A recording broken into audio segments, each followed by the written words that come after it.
up here we have Macy, and Macy is from our Kassie litter.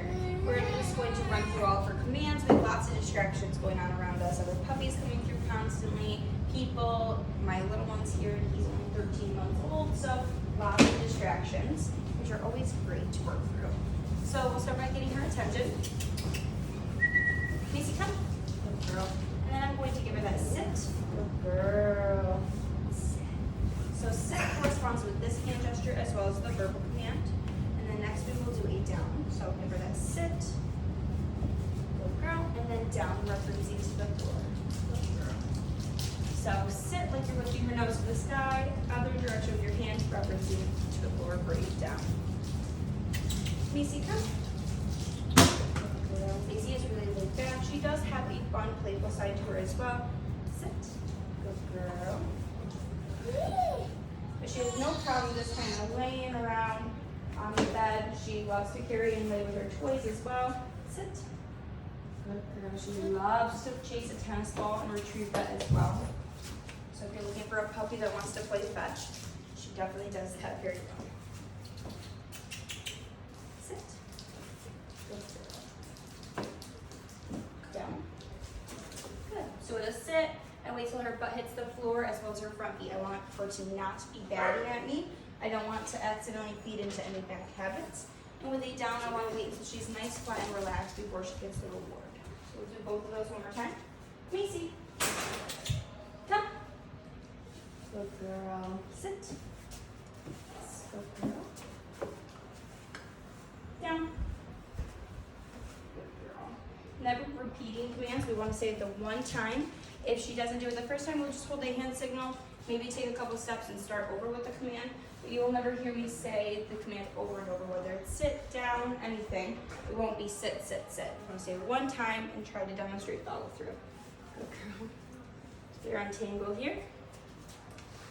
Macy. So next we're going to do her kennel and wait. Come on. Let's go. I know. He just want to lay down. This is her. She just wants to kind of relax, and she did play a little bit of fetch before this, so the little bit of energy she does have is kind of gone. Okay, good girl. Of course, you would never kennel her with a leash on, just for the purpose of us working in this room and keeping her kind of focused on me. That's the purpose of the leash. So I'll tell her wait once I get her focused and she's not chewing that treat that was in there. Wait. Okay, good girl. Good girl, we'll do it again. Take a treat, toss it in the back, telling her kennel, close her on in there, waiting for her focus to not be on chewing that treat or chewing on a toy if she had a crate safe toy in there with her. And that is the second method for creating, which I will demonstrate in just a moment. But once her focus is on me, I will get that next step, which is that wait command. Okay. I wouldn't let her out if she were whining, barking, or kind of throwing a tantrum. We would wait for at least 10 to 20 seconds of quiet, and then I would reward that by opening it up and letting her out. Wait. Okay. Good. Good job. Toss it in. Good girl. Give her a little push on the butt if you need to. Sometimes she'll stop halfway through to eat the treat, so it's okay to give her that little bit of assistance. Wait. So she goes to barge up here and gently close her back in, and we start over with that wait command. Wait. Okay. Good girl. She's doing great with her crating. She's sleeping through the night, no accidents, which is exactly where she should be with her crate training. And grab a couple more treats. Oh, excuse you. Ready? Oh, goodness, I can't keep these treats in my hand. She's offering me a sit. Good girl. So when she does that, I do reward it with a positive marker word, like yes or good, that marks behavior and lets her know you like that. I also use a negative marker tone of when I don't appreciate behavior, which you'll see with this command. So this is us doing her place command. I'm just going to come to the bed, telling her place, and then I create distance between her and I. Using that as a negative marker tone to let her know I don't appreciate that. You use that she goes to step up and once she gets off the bed, this way she knows that she's going to put her back on there until she hears that universal release word, which you'll see here in just a moment. Girl. So when she does break away prematurely, I make sure I don't accidentally reward them. So when I pick her up and put her back on the bed, there's no praise, there's no snuggles. Pick her up, put her back on it. And that's a demonstrated follow through. If she steps off 100 times, you put her back on 100 times. And that's because we don't want her to think that if she breaks away, she'll end up back on there and that she doesn't have to do it. Good girl.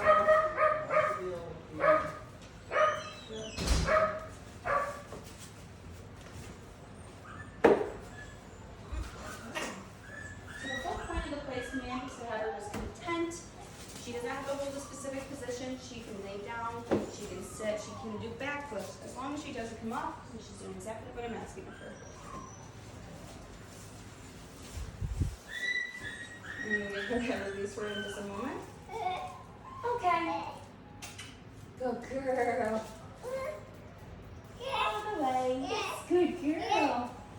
I'm going to just grab a couple more treats here.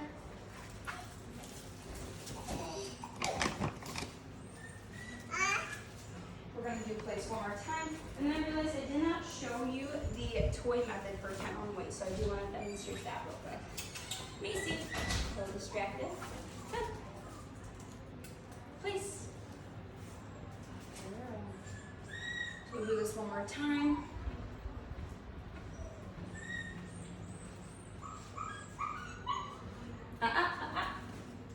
Super. Put her right back on there.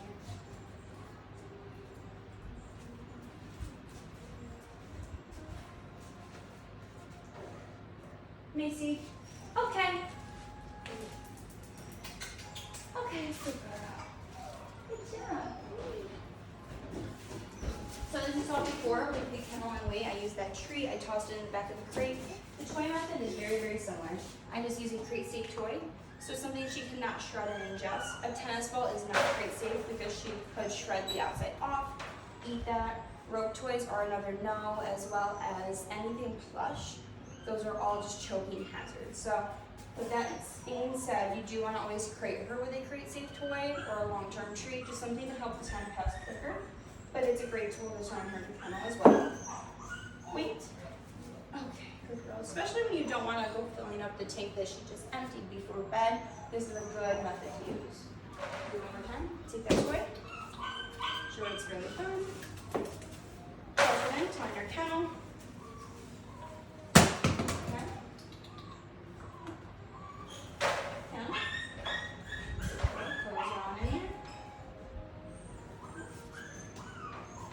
Treats instead, so I'll give her one more thing. She dropped it. Once she finishes that, and she wasn't chewing on the toy or focuses on me, I'll then give her that weight. Okay, good girl.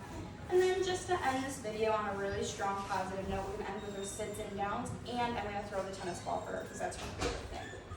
So, sit, down, girl, and then